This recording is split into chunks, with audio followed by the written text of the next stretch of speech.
আমার নাম তানজিনা ফেরদৌস। আপনার কি বই বের হয়েছে? আমার এবার অমর একুশে বইমেলা ২০২৫-এ আমার কাব্যগ্রন্থ বেরিয়েছে 'খামবন্দি প্রেমের রসায়ন'। এটি আমার তৃতীয় কাব্যগ্রন্থ। প্রকাশিত হয়েছে ইত্যাদি গ্রন্থ প্রকাশ থেকে। স্যার আপনার নামটাও যদি আমার নাম চঞ্চল শাহরিয়ার, কবি এবং কথা সাহিত্যিক। এবার আমার বই এসেছে 4টে।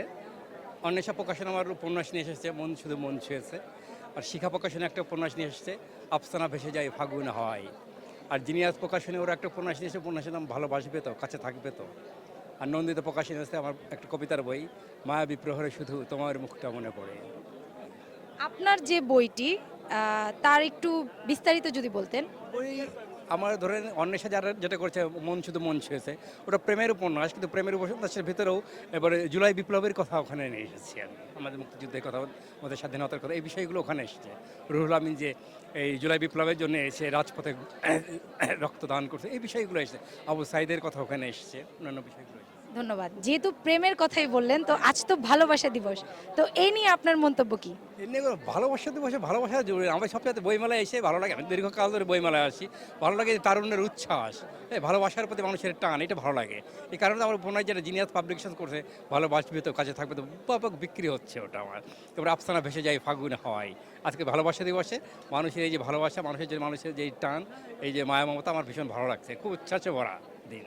হ্যাঁ, এবং দল বেঁধে মেয়েরা যে হেঁটে হেঁটে যাচ্ছে, ঘুরে বেড়াচ্ছে, বই কিনছে এবং হেসে গড়াগড়ি যাচ্ছে, এই দৃশ্য দেখতে বারবার ভালো লাগে। এগুলো ভালোবাসা দিবসের সময় দেখা যায়। হ্যাঁ, আচ্ছা, আমাদের বাংলা বাজার পত্রিকার দর্শকদের জন্য আপনাদের কি মেসেজ থাকবে? বাংলা বাজার পত্রিকায় 1992-93 সালে আমি বাংলা বাজার পত্রিকাতে আমি লিখতাম। তখন ওরা বন্ধ হওয়ার আগে, যখন বন্ধ হয়ে গেল, তার আগ পর্যন্ত আমি কন্টিনিউ ওখানে গল্প, কবিতা, উপন্যাস সব লিখেছি আমি। বাংলা বাজার আমার খুবই প্রিয় পত্রিকা। অনেক সুন্দর সুন্দর দৃশ্য, মুহূর্ত ওনাদের সাথে আমাদের আছে।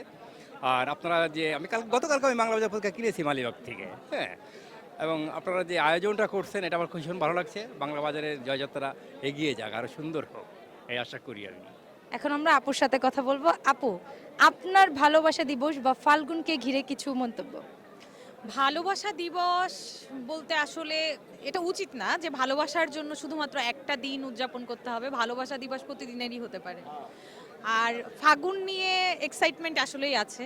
আমরা বাঙালি, আমাদের কিছু উৎসব আমাদেরকে ধারণ করতে হবে, বাহন করতে হবে, আর করা উচিত। তা না হলে আমাদের যে ভিত, মানে সব কিছুর যেমন একটা দালানের ভিত্তি থাকে, জাতিরও ভিত্তি থাকে, আমাদের সেই মানে ভিতটাকে আমরা তো আর হেলাই ফেলতে পারি না আর কি। এই জন্য ফাগুন, বৈশাখ সব কিছু নিয়েই এক্সাইটমেন্ট আছে। আপনাদের সকলকেও বাসন্তী শুভেচ্ছা, ফাল্গুনের শুভেচ্ছা। ধন্যবাদ। ধন্যবাদ। আপনার বই নিয়ে যদি কিছু একটু বলতেন। আমার এটি তৃতীয় কাব্যগ্রন্থ। তো আমার এই কাব্যগ্রন্থের যে কবিতাগুলো সাধারণত রাজনৈতিক বিষয় নিয়ে কিছু কবিতা আছে। তারপরে এই যে বৈষম্য বিরোধী আন্দোলনের সময় শহীদ হলো যারা, তাদেরকে নিয়ে লেখা কিছু কবিতা আছে। তারপর যে কবিতাগুলো আছে এখন সমসাময়িক রাজনৈতিক যে প্রেক্ষাপট, একটু বিচ্ছিন্ন আবার গোছানো, এই সব কিছু নিয়ে কয়েকটা কবিতা আছে। আর সবচেয়ে বেশি যেই বিষয়টা আমি আলোকপাত করেছি সেটা হচ্ছে প্রেম। আবার প্রেমের চেয়েও বেশি যে বিষয়টা নিয়ে লেখা আছে সেটা হচ্ছে বিচ্ছেদ আর বিরহ। প্রেম তো সবসময় মধুর, ভালো লাগার, কিন্তু বিরহ, বিচ্ছেদ এগুলোও যে উপভোগ্য বা ভালো লাগতে পারে, খারাপ সময়টা কিভাবে উপভোগ্য হতে পারে, সে বিষয়গুলো নিয়েও লেখা আছে। ধন্যবাদ আপু, আপনাকে অনেক।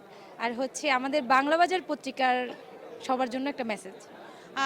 বাংলা বাজার পত্রিকার জন্য মেসেজ হচ্ছে, আপনারা যে উদ্যোগটা নিয়েছেন, এই যে বইমেলার হেঁটে হেঁটে লেখক পাঠকের একেবারে দোরগোড়া অবধি পৌঁছানো, এটা খুবই ভালো একটা বিষয়। আপনারা এটা অব্যাহত রাখুন। ভালো কিছু মানে আপনাদের জন্য ভালো কিছু তো অবশ্যই, অনেক পুরাতন আপনাদের বাংলা বাজার পত্রিকা। আপনাদের জন্য শুভকামনা, ভালো কিছু হোক, ভালো কিছু হবে আশা করি। আমরাও সাথে আছি, আপনারাও ভালোর সাথে থাকুন।